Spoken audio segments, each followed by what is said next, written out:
The following program deals with a controversial subject. The theories expressed are not the only possible interpretation. The viewer is invited to make a judgment based on all available information. Tonight on Sightings, a family is terrorized by a deadly poltergeist. I raised my arm up, and there was bites all over, and they were like biting through me. And an expert investigation brings them face to face with a frightening entity. He's here. I'm trying to convince him to show himself. Then, a UFO encounter leaves the witnesses scarred for life. It's a composite of many UFO cases all rolled into one with very horrifying results. And evidence may reveal government involvement. And did an ancient curse turn this Hawaiian paradise into hell on earth? The people that had stayed there saw dead bodies floating in the ocean. They had terrible, terrible odors in their rooms. We were told, don't scare away the tourists. At that point, it started to appear. They had large, dark eyes, claw-like hands. I began sensing and knowing and feeling. I do believe in life after death. I mean, I've been there. We have not scratched the surface of what the mind can do. It's a connection with the unknown.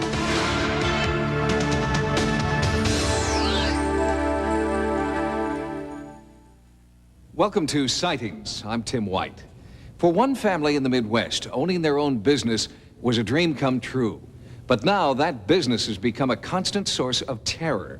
The family, who wishes to remain anonymous, believes that they're plagued by a malicious poltergeist who's out to destroy their dream and them. It's an unlikely setting for this real-life horror story. America's heartland, where the promise of the American dream can still be realized. Clean air and water, safe neighborhoods, a place where you can still buy a house and start your own business. All the reasons why the King family came here to raise their children and why they want to stay. But staying means confronting an evil force that seems to have possessed the family. One night I went to bed in the early a.m. and I woke up, and my daughter, who was not quite a year old, still in diapers. She wasn't even walking. She could stand. I woke up the next morning and I felt pressure on my jaw real hard. And when I woke up and I looked up, my baby is standing straddling my neck and she's got a butcher knife shoved down my throat. Her eyes were open and she just kind of looked at me and she started screaming like I'd woke her up, but her eyes were open. The bizarre, violent episodes began in 1987, just after the Kings purchased this home and motel. The safe haven they'd sought here turned into a waking nightmare. We could hear pounding in the walls, screaming, we heard chanting, we heard singing. Objects started flying across the room. I'd wake up with bruises where like somebody just beat me really bad, and bite marks. I was looking toward the hallway, and it stepped out of the wall and stood there, what seemed to me like an eternity, and I just couldn't believe it. I was like... When the Kings first came here and saw the home and the attached motel, it was love at first sight. But in retrospect, the Kings believed there were warning signs. The $60,000 asking price was reduced to $24,000 when the family made a serious offer. There were whisperings about a gruesome murder-suicide in the house. The former caretakers confirmed these suspicions. There was a lady that lived here at one time that was supposed to have committed suicide. And the way I understand it, she was supposed to have been really mean to her father-in-law. He was an old man. I never got any rest. Somebody was on my bed jumping continuously. My bed would move. They told me the house was haunted to start out with, but I just didn't stay around because, you know, hey, something bothered you, get away from it. After the Kings moved in, encounters with the unknown force intensified. A mysterious stain appeared above the fireplace. The spot was sandblasted, but the stain came back. Fresh paint and new wallpaper immediately peeled off the walls, and spontaneous fires kept erupting near the attic. We thought somehow somebody was getting into the house, had keys or something, and for whatever reason was setting fires, trying to burn us out or something.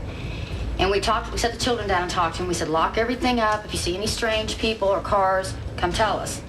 Well, I took my daughter to the bathroom, and she looked up at me, these real serious eyes, and said, Mommy, she said, Daddy didn't start the first fire, and she said, the ghosts are setting the house on fire. And she meant it. I mean, you look at her eyes and just say, she meant what she was saying. The haunting has taken its toll on 6-year-old Ashley. It's hard for her to talk about her experiences, even with her own father. Maybe I can get you to talk a little bit about what went on in the house or something? Well, let me ask you. Don't be afraid about it.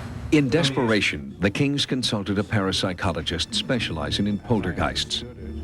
They were having poltergeist-like activity in the house, which to me meant that things of a shadowy nature were taking place. I also felt that the children were in danger, or could be in danger. I recommended strongly that they not be brought back into the house until the place was cleared.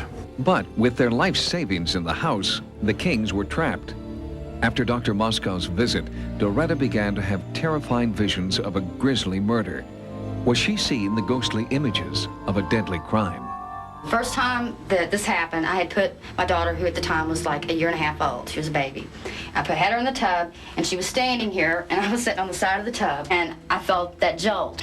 It felt just like somebody was running a movie projector on a wall. It was vivid color. I started seeing, what you call the images or whatever, of a man, and the man was sitting on the side of the tub fighting with the woman, and he killed her. And I mean, that's like I felt her. She released, and it was over. And then, you know, the little girl, he hit her the first time with the shovel, and sorry. Because I felt the emotion. She knew he was hurting her, and she screamed, "Mommy," and Mommy was already sliding down, and he hit the little girl, and the first time she hit the wall, so he hit her again, and then her little head, blood just started, you know, kind of splattered on all through her little hair, and then he drug him over there. It got to the point and bad enough where me and Stephen would even stay awake at night and just make sure we didn't feel anything or see anything happening to Doretta, because she seemed to be at one point getting the most attention, I guess, if you want to put it that way. She was being almost like violated. And then it moved away from me onto the children, and they were actually being bitten. Ashley got the worst of that. She would scream and say, "Make them stop." And one time I jumped on top of her, and I was really mad, and I told him to bite me. And I could feel her skin underneath me. I could feel it like it was depressing, and I raised my arm up, and there was bites all over. And they were like biting through me, and they weren't biting me, but they were biting her. And that was horrible, because I couldn't stop them from hurting them. Desperate to rid their lives of this terror, they turned to world-renowned parapsychologist Dr. William Roll for answers. This particular home is located in a triangle of high-tension wires, leaving open the possibility that the occurrences may be related to that situation. A home like this is a kind of hatchery for ghosts, you might say, because of the electromagnetic fields. We accompanied Dr. Roll during his investigation.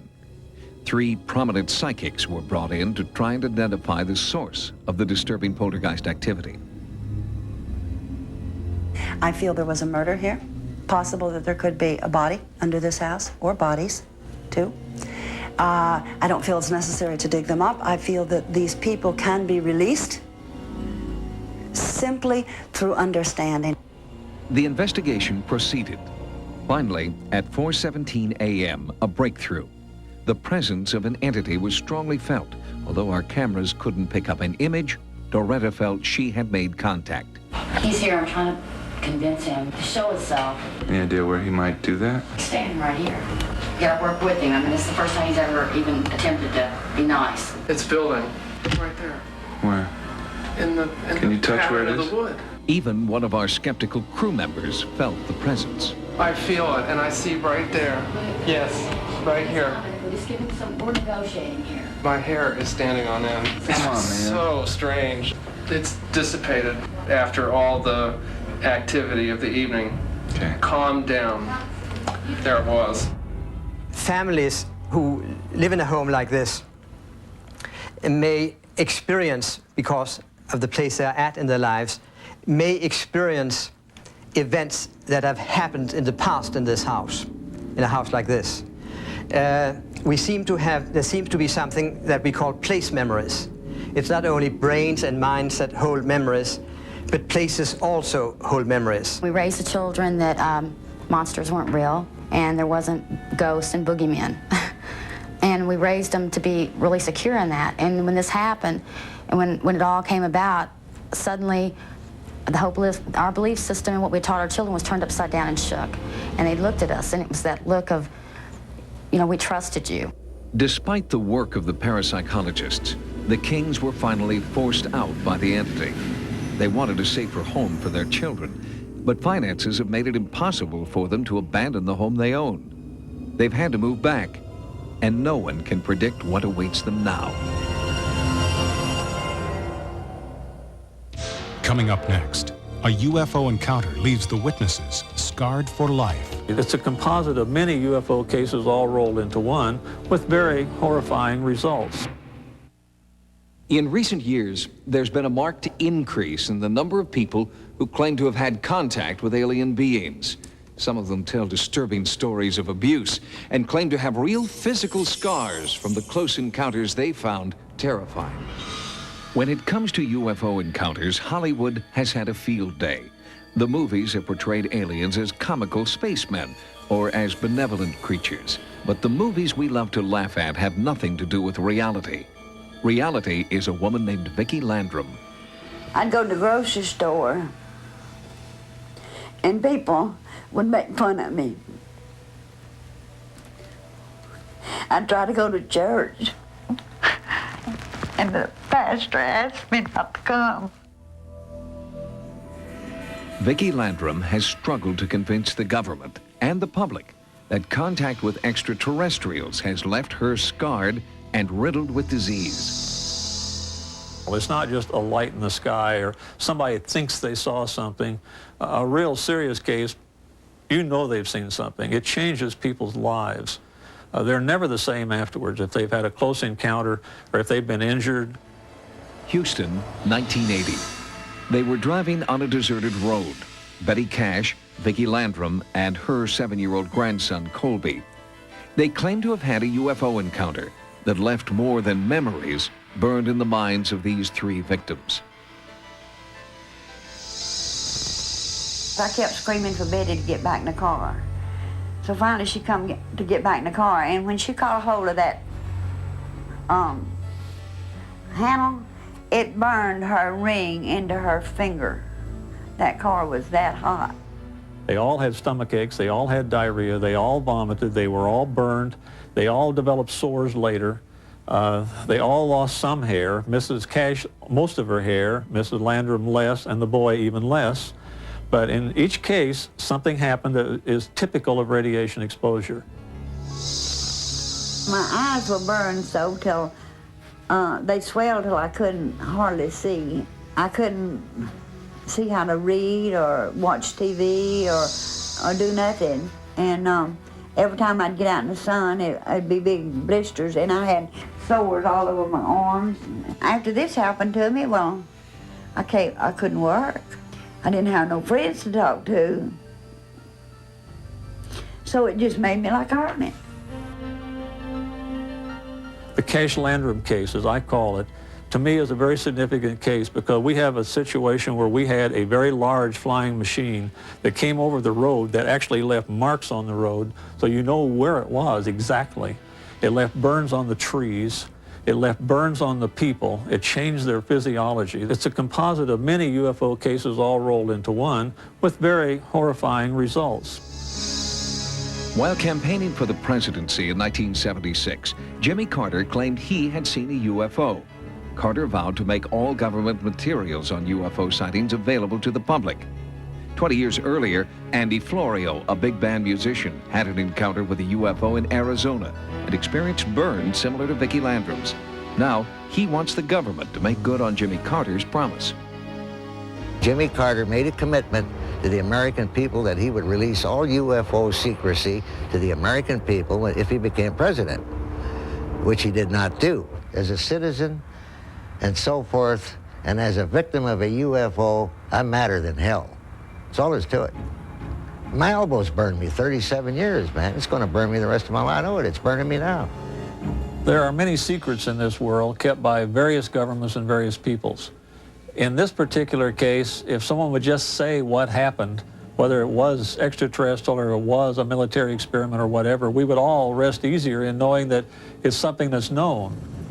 Although the government claims no responsibility, an Army colonel was sent to investigate Vicki Landrum's claims. He questioned me and I answered him, and then he told me that people had died for listening what I was trying to do. Some investigators suggest that the colonel's subtle threat was linked to helicopters Vicki saw surrounding the UFO. The helicopters came from different directions. There were groups of them that came in waves. One group came from the southwest, one came in from the east, and they all converged on the same area. Several of the helicopters flew around this object like they were trying to hem it in. The government wanted to experiment on something, and they taken the lives of people to do it. Our system is not set up to explain the unexplainable. People all over this country are mysteriously injured, even killed every year. Vicki Landrum believes some of them may have met with deadly alien forces. Because she is seriously ill, Vicki won't be silenced. She speaks out in the hope that others will not suffer her terrible fate.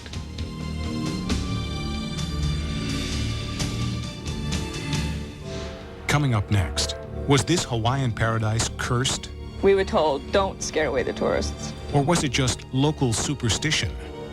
The people that had stayed there saw dead bodies floating in the ocean. They had terrible, terrible odors in their rooms.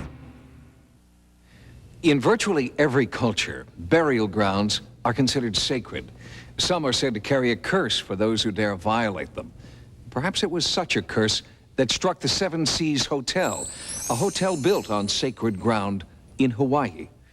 The native peoples of Hawaii respect the awesome power and beauty of nature because they believe that the same forces that created their island paradise can also destroy them. They believe the forces of nature are ruled by the gods. Break their laws, and the gods will retaliate. Hawaiians believe ground that is sacred to the gods must be respected. For that reason, according to local beliefs, the Seven Seas Hotel should never have been built. Native Hawaiian people have a great deal of respect for what Westerners might consider superstitions. When Hurricane Iwa destroyed the Seven Seas Hotel in 1982, many Hawaiians believed that it was an act of vengeance by angry gods. During construction of the hotel, an ancient Hawaiian burial site was unearthed. Some natives believed the site would be cursed unless it was blessed by a holy man, a kahuna. But developers dismissed the practice as superstition, and construction continued. In Hawaii, there are just certain things that you have to do. When you build something, you have to have the land blessed, and according to all details, this was not blessed. If you're excavating, you uncover bones. They have to be disposed of properly, and apparently they were not disposed of properly here, so they were asking for trouble. Once the hotel opened, the gods seemed to make their presence known.